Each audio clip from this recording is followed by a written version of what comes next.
de la mateixa realitat i, per tant, estan en constant interrelació. El tema d'aquest debat, no tot el món m'ha donat compte, és una poma enverinada, és un cavall de Troia. Això què significa? Per si sabeu la història de Troia, els grecs tenien ensetge a la ciutat, feia 9 anys, no havien aconseguit conquerir-la, van deixar un cavall de fusta, els troians el van ficar dins les murades tot d'una i s'exclamaven: quin regal que ens han fet els grecs, quina bona sort.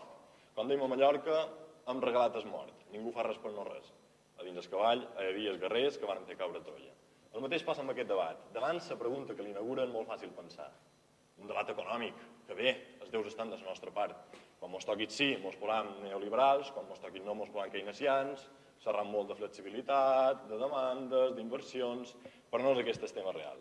No hem fet 300 quilòmetres per venir aquí a discutir amb vostès. Nosaltres venim a plantejar-los un metadebat que supera aquest debat inicial. No hem vengut de tant en fora i no creiem que s'hagi fet tant d'esforç per organitzar aquesta lliga per venir aquí a discutir, a fer monòlegs paral·lels i a partir d'aquí cadascú defensant postures més enfrontades que en el començament.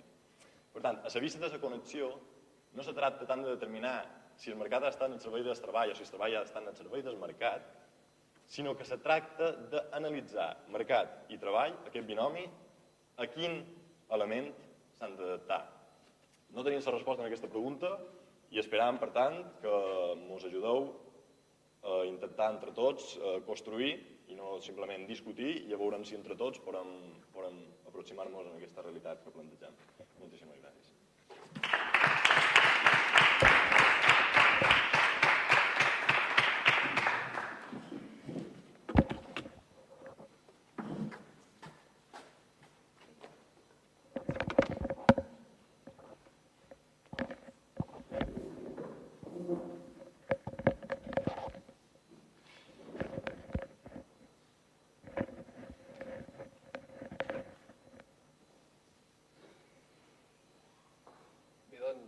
Comencem el primer torn de refutacions.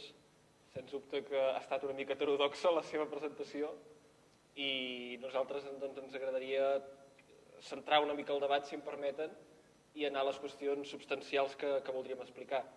Els hi recullo el guant d'això d'intentar entre tots arribar a algun punt en comú, seria l'ideal, però trobo que la pregunta és prou clara com perquè hi hagi dues postures enfrontades. En tot cas, intentarem cadascun articular el nostre discurs respecte al que aquí se'ns demana i bé, aviam què en traiem d'això, no? Com hem dit al principi, nosaltres defensàvem que les condicions laborals sí que s'han d'adaptar a la situació del mercat. I vostès parlaven de fer una mica de metaanàlisi i jo ho he intentat fer a la introducció parlant de què entenem per mercat. I voldria seguir aquesta meva primera intervenció, que és la nostra primera intervenció de torn de refutacions, recuperant una mica el fil que hem introduït al principi i també fent una mica d'explicació d'altres conceptes que són tangents al tema que aquí se'ns presenta i, evidentment, com segurament intuiran, nosaltres volem parlar de llibertat i és el que farem a continuació i també acabar de mil·limetrar què entenem nosaltres per mercat.